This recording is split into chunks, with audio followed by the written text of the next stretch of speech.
Hello everyone and welcome to another TechPowerUp review. Today we'll be reviewing Darksiders, developed by Gunfire Games and THQ Nordic have published this one.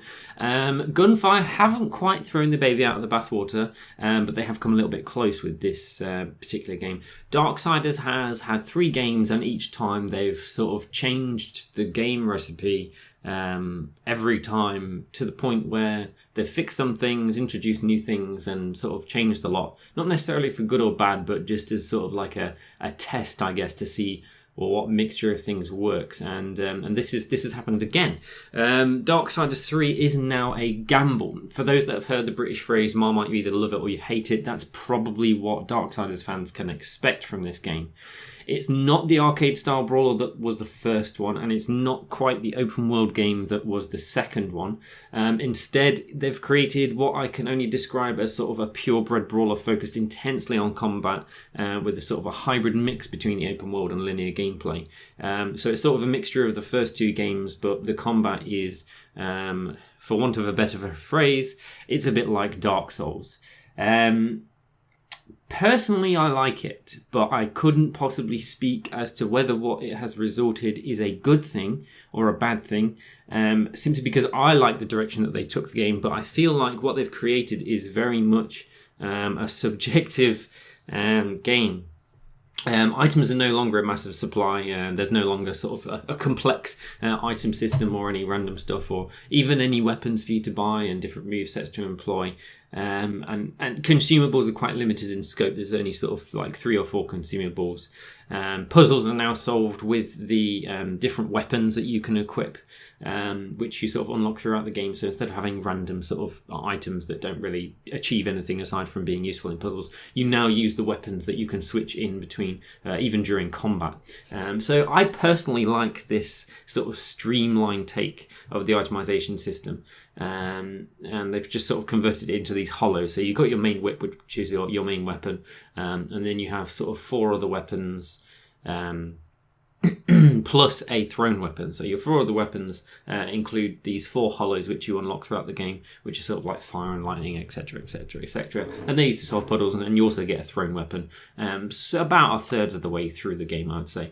So instead of throwing half a dozen half-baked systems into the game, and sort of offering what I dare say was too much cosmetic choice in the first 2 games and just sort of opening the whole world to you, and it could get a little bit sort of daunting for newer players. They've limited this to just a few incredibly streamlined systems. Stats are very clear and simplistic. Everything does exactly what it says on the tooltip, nothing more, nothing less. So whether this is ringing alarm bells for you, I don't know. In terms of sort of actual negatives, you'll find quite a lot of them are still subjective given the natures of the change made to the sort of style of the game. Consumables were quite easily sidelined. During my entire playthrough, I think I used a couple of the other consumables like twice in the first hour and then never really bothered again because A, I wasn't entirely sure how to use them initially. I very slowly learned what they did, and B, they just didn't really achieve a whole lot. The only consumables I actually ended up using throughout the entire game was the healing things, which are about as useful as the Hester's Flask in the Dark Souls games, and indeed the healing item is basically a Hester's Flask at this point. But I didn't feel like I missed out on much when I didn't use any of those other things. The others just seem to, I don't really see the point of them. They may as well have been removed, to be perfectly honest. The difficulty curve is not a linear gradient. For the most part, it starts off challenging and becomes more and more complex and difficult. Sort of the boss battles are a little bit easier than some of the sort of corridor 5 enemies at once, which I'll come to in a second. Because of the nature of the combat, engaging in against more than sort of 2 or 3 enemies is basically impossible, and is infinitely more difficult than focusing just a single boss. And the bosses felt perfectly fair and balanced. It was all very much a case of skill and not just throwing large numbers on either side of the field. And I can solve this. It was a massive problem, and I started trying to record at one particular part in the game where there was, I think, 6 enemies. Now, with this game, you sort of have your standard attacks, and then you can sort of lock onto an enemy, and if you time a dodge perfectly, you can initiate a counter-attack, arcane counter, whatever the hell it's called. And this will do tons of damage. However, it is interruptible and you're not invulnerable during this period. So if you're against 5 enemies and you perfectly dodge an attack, if another enemy just so happens to attack you at the same time, you'll completely negate that counter and you'll take damage. So basically, against loads of enemies, it's impossible to win other than just running away and occasionally stabbing at them once or twice and then running away and just sort of running around in circles. And that sucks, to be quite frank. And it could all just be solved in one simple way, and I'm not sure why they didn't do this. And that is simply to include some invulnerability frames. Loads of games do this, and it's a very simple concept. When you successfully perfectly time your counter and your dodge, and then do a counter attack, you become invulnerable during that particular attack. I mean, I'm pretty sure For Honor does it when you're executing people, and that would solve the problem. Then you would then be able to take on as many enemies as possible. It would still be a challenge because you're trying to dodge things perfectly and you're trying to do your counter attacks perfectly, and it would feel less like an impossibility. I don't know why they haven't, but it's just bizarre. It would just make combat so much smoother. Obviously, as you can probably tell, the game is not quite the original Darksiders recipe anymore, which in some ways I personally liked it. It's not necessarily bad, but those looking for a more casual arcade experience like the first game and kind of like the second game but sort of not open worldy, will probably want to look elsewhere. Now, like I said earlier, this game is entirely subjective. You're either going to love it or you're going to hate it. I personally really liked it. Now, I'm not a fan of Dark Souls, but I really like this. I guess it was because it was just casual enough for me to enjoy it and not get too frustrated and feel like I was just getting harassed constantly. In terms of other small negatives, it's only a little complaint, but the game seems to be capped at 60 FPS, so users with high refresh rates are going to be left out to dry a bit. That is all in terms of bad things, however. If the negatives about the sort of combat and the difficulty don't faze you or anything like that, then what is left is sort of created to absolute perfection. The levels are amazingly designed, particularly the large open rooms and arenas for bosses. The boss fights are genuinely quite cool. Each boss is immensely unique. It's not just a sort of repetitive thing over and over again of doing the same sort of thing. It doesn't feel unfair.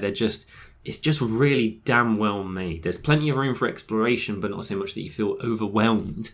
There's not quite as much exploration, sort of free roam as Darksiders 2, but you can go through serpent holes and return to other areas when you unlock the different weapons and hollows that allow you to get into extra areas. The hordes of enemies all use different models. They haven't just used the same model and changed the colour of it. Utility items have been tossed out, and like I said, everything's solved with your hollow forms, which also serve as weapons in combat, which I thought was just a perfect way of bringing those two systems together without just giving you 10 utility items that are completely pointless other than for puzzles. And the puzzles themselves are just completely left open-ended, and you sort of have to explore around things and sort of figure out a way to use them.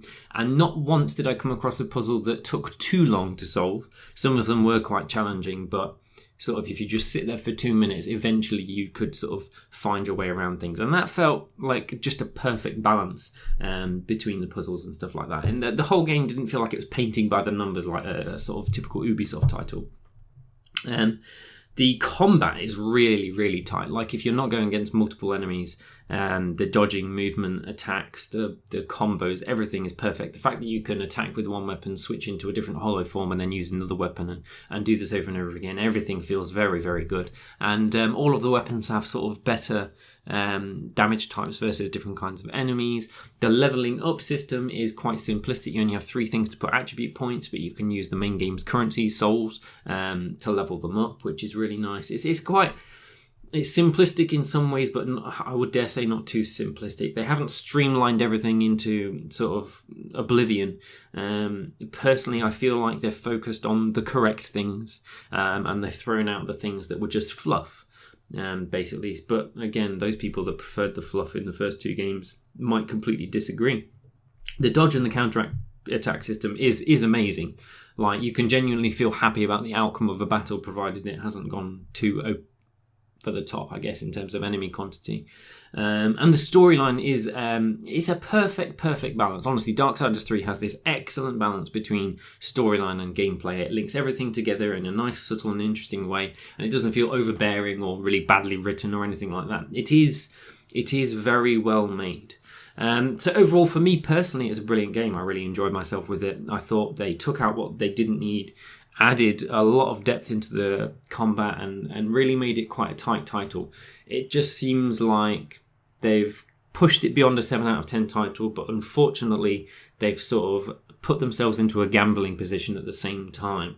So I feel like it's made some risks. Some won't be pleased about the style change or the difficulty or the lack of items, but for me it struck the perfect chord, and I think there's going to be a lot of the people which will appreciate the direction it's taken. So overall, I would recommend the game, but definitely look at some gameplay, read some reviews, and decide whether it's for you or not. That's it for the review for this week. I will post the link down below for the full review and the performance analysis below. Performance was a little bit shonky, if I'm perfectly honest, but I'll let you read the charts. And I will have another review for you guys next week. So yeah, see you guys.